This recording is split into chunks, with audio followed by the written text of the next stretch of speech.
Halo semuanya, khususnya buat teman-teman mahasiswa S1 Perdagangan Internasional, selamat datang di sesi bedah materi kita untuk mata kuliah Fundamental of International Business. Boleh duduk santai dulu, siapin kopi atau catatannya juga boleh. Hari ini kita bakal ngebahas sebuah realitas yang super seru di dunia bisnis global. Gimana sih cara korporasi raksasa itu melebarkan sayapnya? Tenang, kita nggak akan sekedar baca teori dari buku teks. Kita bakal lihat langsung gimana konsep ini benar-benar hidup di dunia nyata, lewat sebuah mega proyek yang nilainya triliunan rupiah. Udah siap? Yuk, kita mulai! Nah, sebelum kita masuk lebih dalam, pernah kepikiran nggak sih, kenapa perusahaan multinasional yang uangnya seakan nggak berseri, kok malah repot-repot membagi keuntungannya dengan perusahaan lain? Kenapa mereka nggak masuk aja ke negara baru, terus sikat 100% kepemilikannya? Bukannya itu ya tujuan utama bisnis, dapat untung maksimal? Di sesi ini, kita bakal bongkar habis alasan logis di balik kenapa mereka lebih milih berbagi kue daripada makan sendirian. Oke, ini peta jalan atau bahasan kita hari ini. Kita mulai dari konsep ekspansi bisnis tingkat lanjut, terus bedah tipe-tipe aliansi, apa motivasinya, gimana tren tata kelola di era baru ini, dan puncaknya, kita akan bahas studi kasus proyek infrastruktur AI raksasa di Batam. Nanti di akhir, ada tantangan analisis buat kalian. Masuk ke bagian pertama, ekspansi bisnis tingkat lanjut.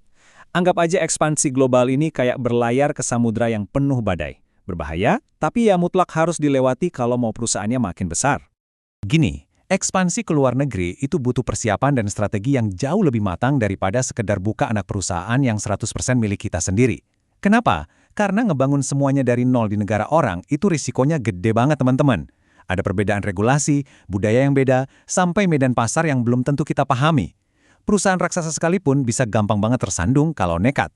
Makanya, instrumen paling vital yang sering dipakai sama korporasi multinasional adalah aliansi strategis.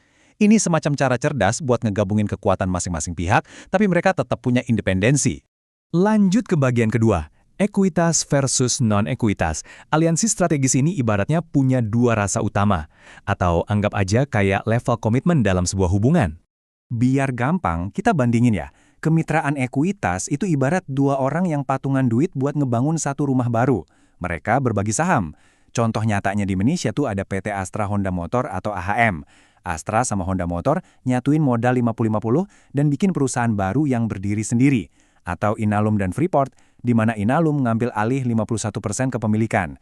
Jelas ya, ada saham yang dibagi dan ada entitas baru yang mengikat mereka. Nah, kalau non-equity alliance, ini murni cuma berbasis kontrak aja. Mereka kerja bareng, berkolaborasi, tapi tanpa harus tukeran atau bagi-bagi saham. Jadi perusahaannya ya tetap jalan sendiri-sendiri. Biar makin kebayang yang non-equitas ini kayak gimana, coba ingat-ingat lagi masa awal kolaborasinya Gojek sama Telkomsel. Ini sebelum Telkomsel nyuntikin modal investasi ya. Waktu itu, mereka bikin aliansi non-equitas. Telkomsel bikin paket data khusus yang harganya murah meriah buat mitra driver Gojek. Hasilnya, Telkomsel langsung dapat jutaan konsumen baru yang pasti beli paketan mereka, dan Gojek bisa bantu nekan biaya operasional drivernya. Poin pentingnya di sini, nggak ada saham yang ditukar sama sekali. Fokus mereka cuma sekedar bagi akses dan sumber daya. Benar-benar fleksibel kan? Bagian ketiga, motivasi di balik aliansi. Kita udah tahu nih bentuknya kayak gimana. Terus pertanyaan selanjutnya, kenapa sih mereka mau repot-repot bikin kontrak atau bahkan sampai bagi saham? Kalau di ilmu bisnis, kita kenal banget sama istilah Resource Based View atau RBV. Terdengarnya sih akademis banget ya, tapi aslinya maknanya simple kok. Ini murni logika bisnis aja, di mana kelemahan satu pihak itu bakal ditutupi sama kekuatan pihak lain. Kayak puzzle gitu. Bayangin ada perusahaan asing yang teknologinya paling canggih sedunia, tapi mereka buta sama sekali soal budaya lokal atau jaringan distribusi di negara tujuan. Terus gimana dong? Ya mereka gandeng aja mitra lokal. Mereka gabungin aset yang saling melengkapi biar operasionalnya mulus. Selain soal saling melengkapi tadi, ada beberapa motivasi kunci lainnya nih. Pertama, pastinya buat bagi risiko dan patungan beban modal yang masif. Bikin proyek gede tuh mahal, jadi lebih ringan kalau ditanggung berdua.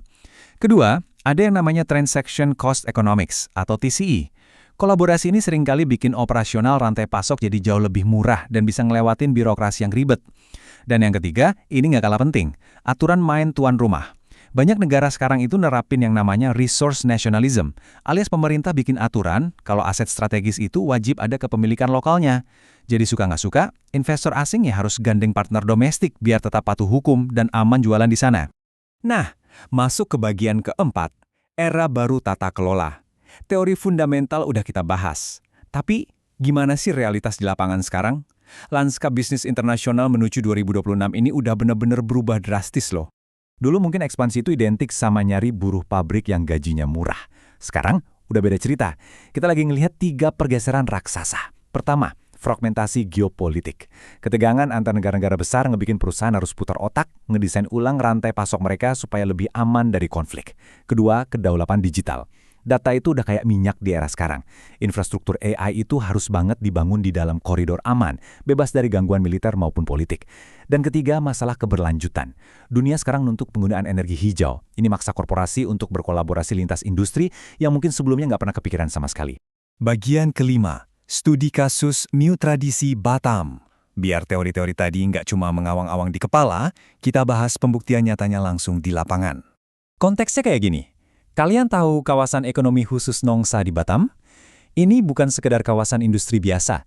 Tempat ini lagi disulap jadi semacam jembatan digital untuk ASEAN, khusus buat ngebangun hyperscale data center yang siap tempur buat teknologi AI. Di era AI yang perkembangannya lagi gila-gilaan ini, kebutuhan akan infrastruktur digital yang super besar dan ramah lingkungan itu benar-benar krusial. Dan Batam punya potensi itu. Nah, proyek di Batam ini adalah mahakarya, visualisasi sempurna dari teori resource-based view yang kita bahas tadi. Ada 3 raksasa yang turun gunung di sini. Pertama, Singtel dari Singapura. Mereka bawa modal super besar, teknologi hyperscale tingkat dewa, dan klien-klien global. Tapi Singtel kan nggak punya lahan dan nggak paham izin di Indonesia. Makanya mereka gandeng Telkom. Telkom masuk bawa infrastruktur jaringan domestik, lahan, dan pastinya paham cara ngurus regulasi lokal. Terus, berhubung ini era energi bersih, data center segede ini butuh listrik hijau yang masif banget. Telkom sama Singtel kan bukan perusahaan listrik ya. Solusinya, masuklah Medco Power ke dalam aliansi ini buat ngamanin suplai energi terbarukannya. Lihat kan? 3 kekuatan yang beda-beda ini bersatu nutupin kelemahan satu sama lain demi satu tujuan raksasa. Tapi ingat, ini bukan cuma sekedar perkara ngecor semen dan bikin gedung data center aja. Aliansi ini tuh cerdas banget karena mereka merendam risiko geopolitik dengan bikin koridor data yang aman antara Indonesia dan Singapura. Batam menyuplai lahan dan energi yang udah sangat terbatas di Singapura. Dan yang paling keren, mereka nggak ninggalin masyarakat sekitar. Mereka gandeng Poli Batam Talent Hub buat memastikan ada transfer ilmu dan mencetak tenaga ahli dari warga lokal. Hasilnya, penerimaan masyarakat jadi sangat positif dan proyek jalan mulus. Terakhir, bagian ke-6, tantangan analisis. Kita udah muter-muter lihat gimana korporasi bagi peran, bagi risiko, sampai eksekusi mega proyek. Sebelum kita akhiri, saya mau kasih kalian satu pertanyaan provokatif buat bahan diskusi kelas nanti. Coba bayangin deh, gimana jadinya kalau Singtel ini terlalu egois?